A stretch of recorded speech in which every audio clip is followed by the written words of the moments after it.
김기현 의원 부부로부터 고가의 가방을 받은 의혹과 관련해 어제 법정에 김건희 씨가 증인으로 출석했습니다. 네, 지금까지 출석했던 재판과는 달리 어제 재판에서는 많은 말들을 쏟아냈는데요.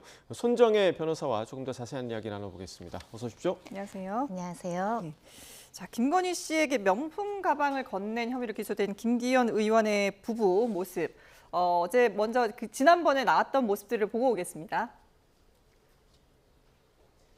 로저비비의 가방 왜 전달하셨나요? 죄송합니다. 김기현 의원 당대표 선거 지원 요청하셨습니까? 당대표 선거 지원에 대한 보답 차원으로 이해하면 되는 겁니다. 내일은 그 사모님께서 클러치백 전달하시는 거 저희 사실 알고 계셨나요? 다 말씀드릴게요.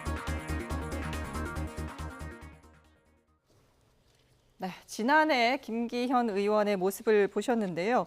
어제 이제 이 법원에 김건희 씨가 증인으로 출석을 했는데 2023년 당대표 선거 당시에 김 의원 부부로부터 267만 원 상당의 고가의 가방을 받은 것은 인정을 했는데 내가 직접 받은 건 아니다라고 얘기를 했어요. 그렇습니다. 기억에도 잘 없고 어떤 누구로부터 어떻게 받았는지도 구체적으로 내가 인식하지 못했다라고 진술한 것으로 알려지고 있는데요. 이 적용된 혐의는 청탁금지법 위반입니다. 그러니까 공직자의 배우자에게 1회 100만 원을 초과하는 선물을 보낸 경우에는 청탁금지법 위반이 될 수 있는데요. 직접 받은 사람으로 지목된 김건희 여사가 실제 증언대에 올라서서 내가 받은 사실이 맞다라고 인정하는 것은 유죄의 증거로서 활용할 수 있는 중요 진술이기 때문에 증인 신문을 할 수밖에 없었던 사정이 있었고요. 하지만 처음 증인 소환은 또 오지 않아서 사실은 구인영장까지 발부됐다가 가태료 300만 원이 나온 상황에서 지금 출석을 한 상황이었고 다소 불분명하게 잘 모르겠다, 기억이 나지 않는다라는 이야기는 했지만 이 물건을 수수했다라는 점은 명확하게 인정을 했습니다. 예.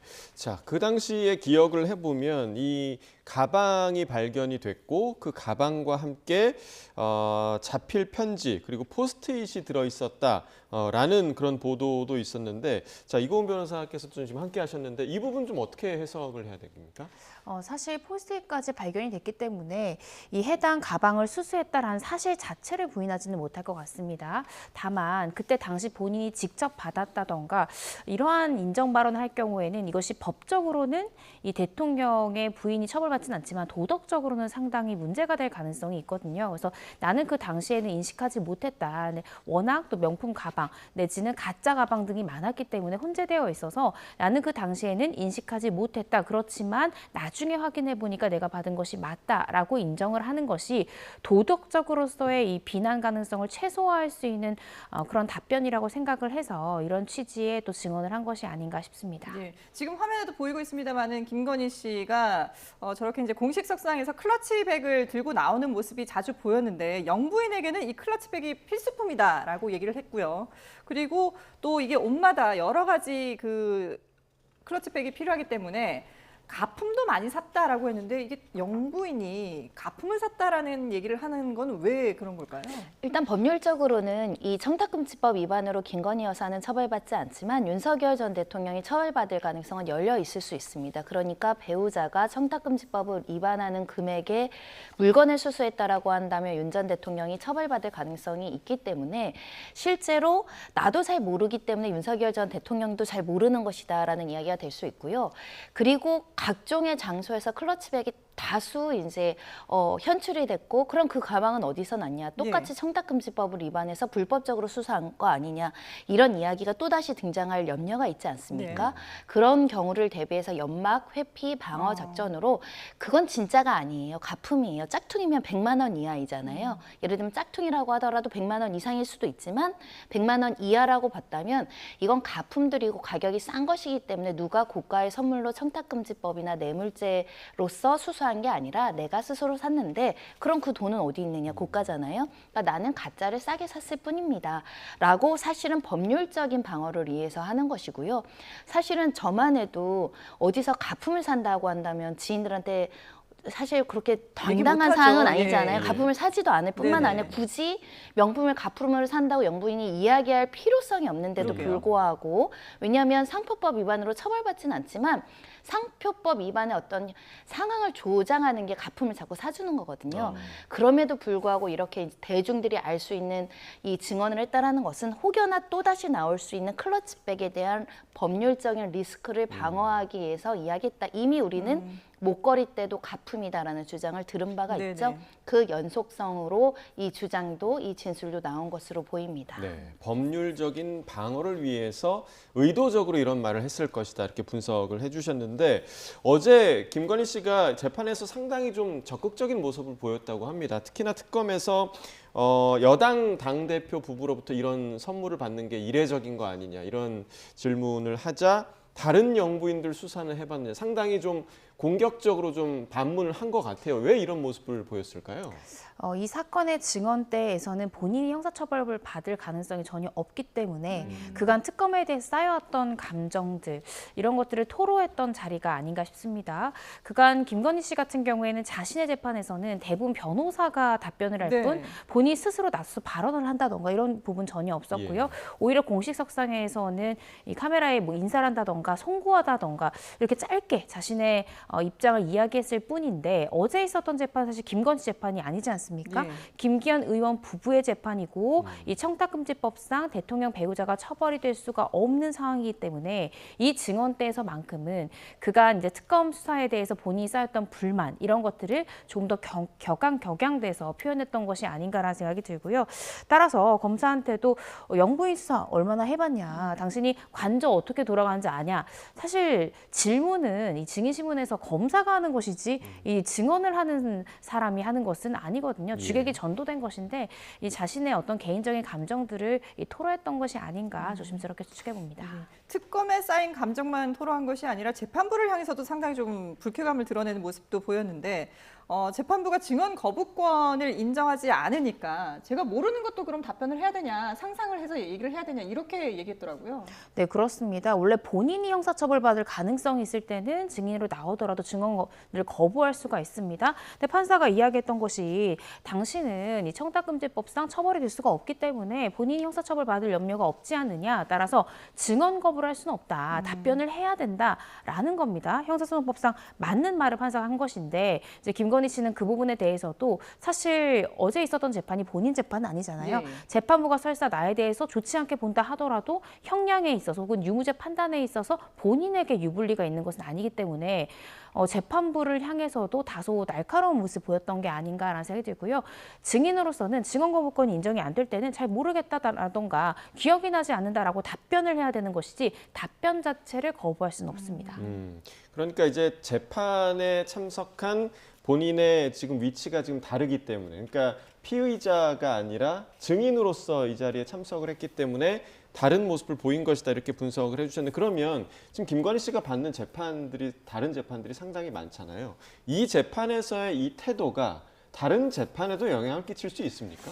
일단은 태도는 달라질 수 있기 때문에 영향력이 있을 것이다라고 말씀드리기는 어려운데요. 피고인 신분이라면 재판장은 정말 심판대에선 굉장히 중요한 위치입니다. 유무죄 판단도 하시고 양형도 판단하시기 때문에 격양된 태도를 보이는 것을 자제할 것을 우리가 권하죠. 오히려 반성하고 재판부의 건의를 존중하는 태도를 보여야 되는데 이날 같은 경우는 깊이 반성하고 있다라면서 사과는 하지만 또 작심한 듯 뭐 검사를 향해서도 뭐 내용이 강압적이다. 무조건 죄인으로 보는 것 자체가 이해가 되지 않는다라는 불만도 직설적으로 토로하는 모습을 보였거든요.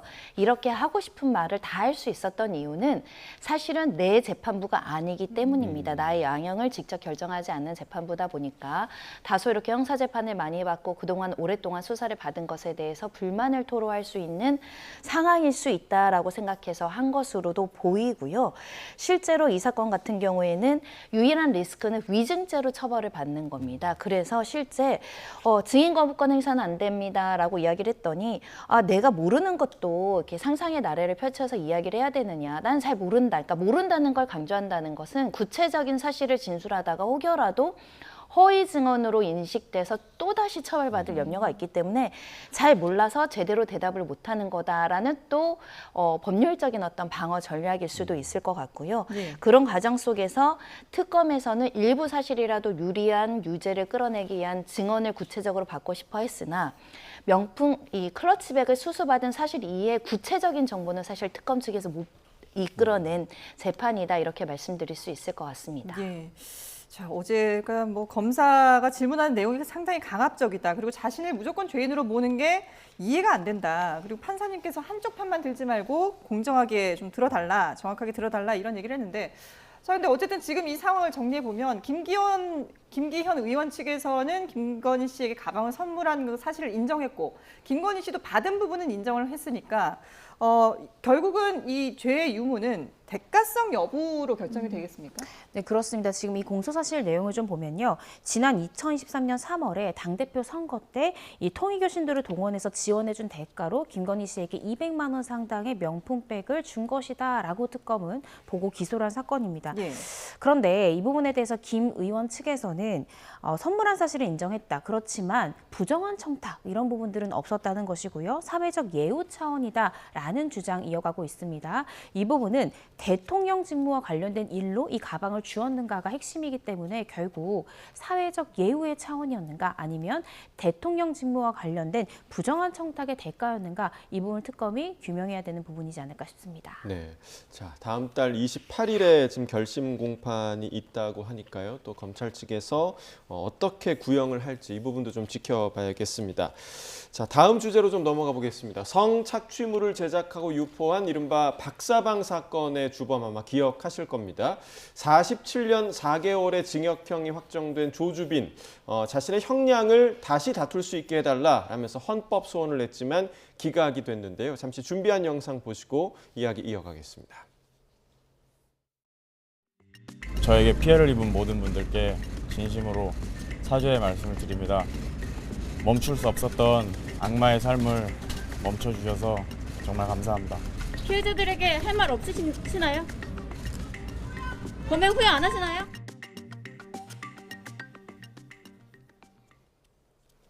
47년 4개월이라는 징역형을 선고받았는데 이 부분에 대해서 나는 따를 수가 없다라고 지금 헌법 소원을 제기했던 거잖아요. 어떤 근거였습니까? 일단 헌법 소원을 제기한 조항은 이 대법원에 이제 상고를 할 때는 형사소송법 383조 4호가 사형 무기 또는 10년 이상의 징역이 선고된 사건에 양형부당을 이유로 상고할 수 있다 이런 규정이 있습니다. 그러니까 한마디로 10년 이상의 형을 선고받지 않은 사건은 양형부당만으로 상고할 수 없다. 이 점을 이제 위헌적이다. 예를 들면 재판 청구권을 침해하고 평등권을 침해한다라는 헌법소원을 제기했고 위헌법률심판제청도 제기했으나 모두 이제 기각이 된 상황이고요.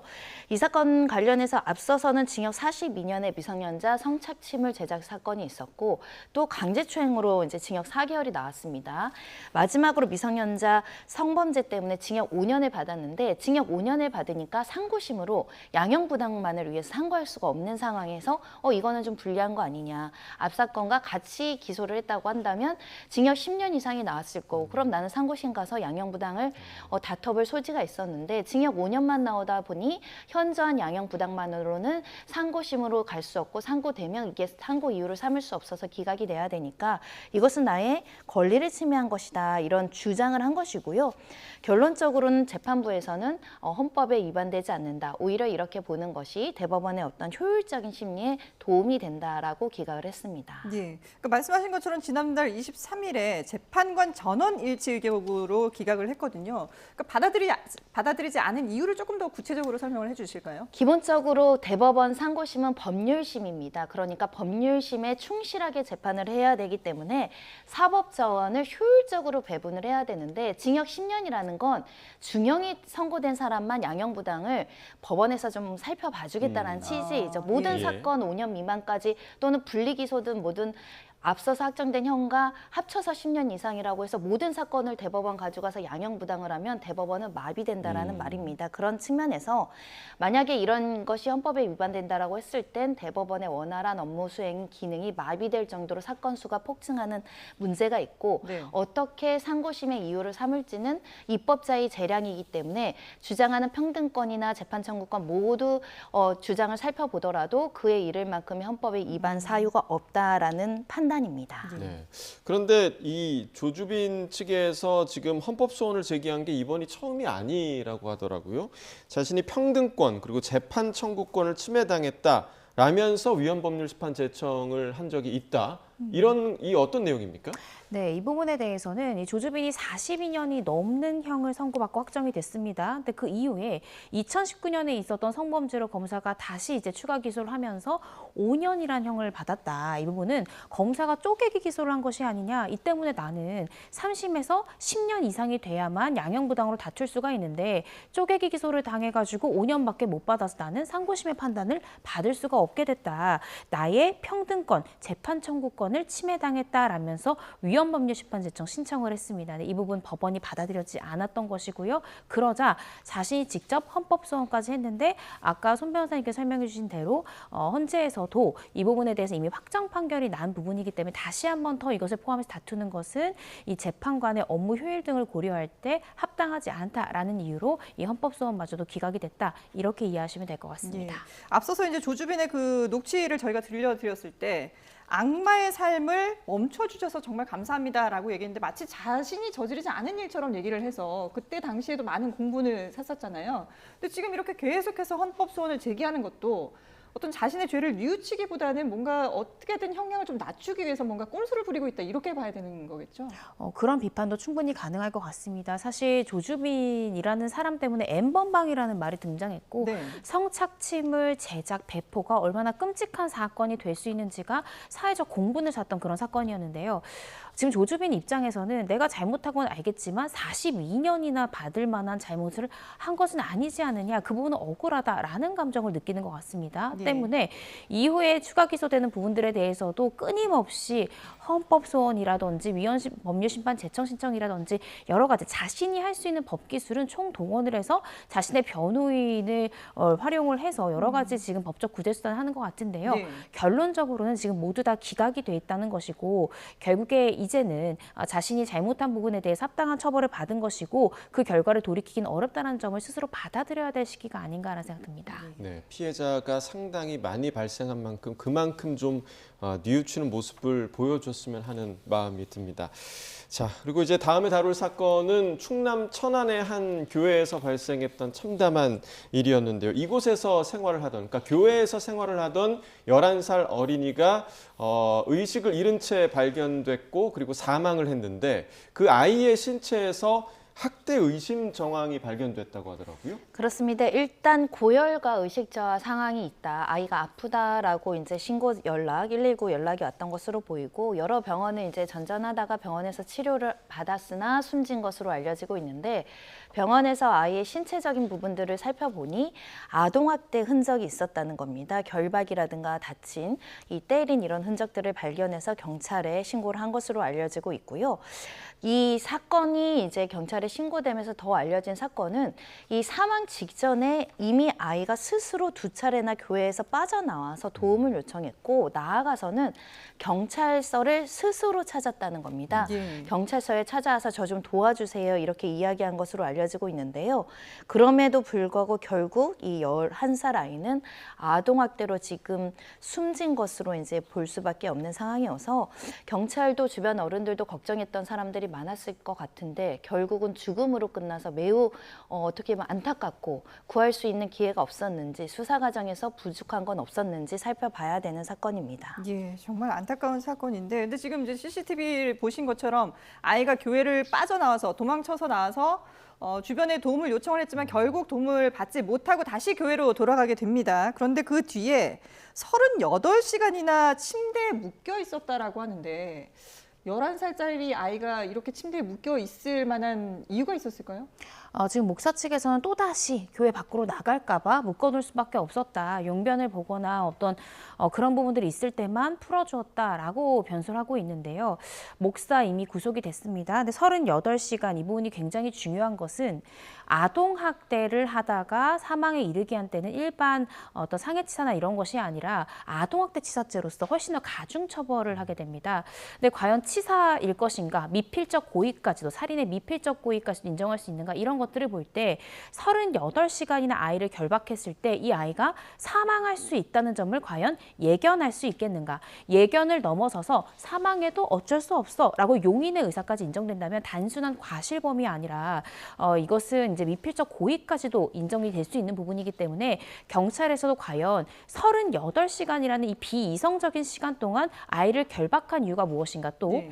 38시간 동안 묶여있다 발견했다고 했는데 그 과정 중에 아이가 의식이 떨어진 과정이 있었을 겁니다. 그것마다 아이를 살리려는 시도를 과연 했는가, 이 부분이 중요할 것이고요. 그리고 의식이 떨어지고 나서도 얼마나 아이를 방치했는가, 즉 아이에 대해서 구호 조치를 하기까지 얼마나 시간 동안 아이를 방치했는가가 이 살인죄의 미필적 고의와 또 이 결과적 가중범이 될 수 있는 과실범을 가릴 수 있는 법적으로 굉장히 중요한 쟁점이기 때문에 경찰에서는 이 38시간을 다시 한 번 더 복구해서 타임라인별로 어떠한 구호 조치들을 했는가를 철저히 들여다볼 것으로 보여집니다. 네. 자, 지금 말씀해 주신 대로 해당 목사는 이미 구속이 됐고요. 그리고 이 아이의 외할머니도 있었는데 외할머니에게도 구속영장을 신청했다는데 어떤 혐의입니까? 아동학대 치사입니다. 알려진 바에 의하면 이 외할머니랑 이 아이 같은 경우에는 출생 이후부터 교회에서 생활하는데 외할머니가 인근에 거주하면서 수시로 방문하고 그 가정에서 아이를 학대한 것으로 알려지고 있습니다. 그러니까 2021년에는 신고가 이루어졌는데 교육적으로 방임했다. 아마 제대로 학교를 보내지 않았다고 이제 학대 의심으로 수사를 받은 것으로 보이고 2024년에도 한 건이 신고가 이루어졌고 2026년 8월 초에만 하더라도 2건의 신고가 있었던 겁니다. 그러니까 주변 사람들이나 이런 사람들이 아이가 지적장애를 가지고 있고 근데 수년 전부터 교회에서 생활하는데 학대를 받는 것 같다. 이런 신고를 했을 정도면 얼마나 사안이 심각한 정도인지를 우리가 가름해 볼 수 있을 것으로 보이는데요. 이달 초 외조부하고도 분리 조치를 했다라는 겁니다. 다만 안타까운 건 아동학대 특례법상 임시조치 중에는 보호시설에 조치할 수 있는 규정들이 있는데 교회가 아니라 더 안전한 보호시설에 임시조치를 했다라면 이 상황을 막을 수 있진 않았을까라는 굉장한 안타까움이 있고요. 외할머니가 학대 가해자였기 때문에 교회에 있는 아이와 외할머니를 분리한다. 이거는 뭐 있을 수 있는 조치고 합당한 조치인데 왜 하필 교회로 또 보냈을까라는 의구심이 있는 사건입니다. 일단 경찰 관계자는 여러 건의 의심된다라는 사건의 처리가 있었고 그 과정에서 접근금지 명령도 내렸고 지자체와 보호시설 임기를 논의 중이었다고 합니다. 그러니까 아이가 스스로 경찰서에 찾아와서 그게 사망 직전 3일 전입니다. 경찰이 아무것도 안 한 건 아니고 보호시설이나 이런 여러 가지 조치를 논의를 하고 수사를 하려고 하고 있었는데 이런 학대가 또 발생했다는 거고요. 3일이 아니라 정말 신속하게 조치를 했었더라면 그런 제도적 보완이 있었더라면 하는 아쉬움이 이 사건에 적나라하게 드러나는 게 아닐까 합니다. 예. 자, 저희가 이제 뭐 아이가 이렇게 다급하게 뛰어가는 CCTV 화면을 계속 보여드리는데 얼마나 그 간절한 도움의 손길이 필요했을까라는 그런 안타까운 마음이 듭니다. 자, 이번에는 연예계 소식으로 넘어가 보겠습니다. 넷플릭스 중증 외상센터로 이름을 알린 배우 하영 씨가 한 방송에 출연해서 4대째 의사 집안이라는 가족사를 공개한 이후에 증조부를 둘러싼 친일 행적 논란이 불거졌는데요. 먼저 영상으로 보고 오겠습니다. 아버지랑 할아버지랑 그 증조 할아버지부터 의사를 하셨다고 들었어, 나는. 내가 듣기로는 양의학으로 한양에 이제 개업을 아마 처음 하신 의사라고. 네. 의사 역할을 이제 하는 그런 프로그램이 그 간호사로 출연을 하긴 했습니다만 어쨌든 병원과 관련된 그런 프로그램에 출연을 했고 그리고 이제 자신의 집안이 4대째 의사 집안이다 이런 것이 연계돼서 상당히 이제 주목을 받았는데 그런데 이 사실이 알려지고 나서 증조부가 안상호라는 이름으로 특정이 됐고 이 부분이 이제 수면 위로 올라온 거예요. 그렇습니다. 일단 안상호라는 증조부는 사실 우리 사회에서 굉장히 유명하다고 알려질 수 있고 의료계를 굉장히 대표하는 인물이기도 하고 네. 여러 단체를 설립하고 서양 의술이나 의학 발전에 굉장히 현격한 공로가 있는 사람이긴 합니다. 그런데 또 인터넷에 검색해 보면 그 친일 행적도 굉장히 비교적 뚜렷하게 정리가 되어 있고 알려지고 있고 관련된 기사들도 있고 관련된 여러 가지 행적들이 있는데요. 중요한 건 배우 하영 씨는 어찌됐든 본인이 증조부를 선택한 건 아니기 때문에 네. 친일 행적이 있다고 하더라도 우리가 하영 씨를 뭐 도덕적으로 비난하거나 지탄할 만한 사유는 아닌 것 같습니다. 근데 공교롭게 친일 행적인 증조부가 있다라면 이제 증조부 얘기나 집안 얘기를 할 때 대중들이 친일 행적에 대해서 불편할 수도 있으니 좀 자제하거나 했으면 좋았을 텐데 본인이 스스로 이제 집안 이야기를 하면서 증조부가 뭐 고종황제도 진료하고 이런 게 약간 좀 자랑식으로 얘기를 하다 보니 친일 행적이 있는 사람인데 라고 했더니 아니다라고 처음에 부인을 했거든요. 근데 자세히 들어가니까 친일 행적이 너무 많이 나오는 겁니다.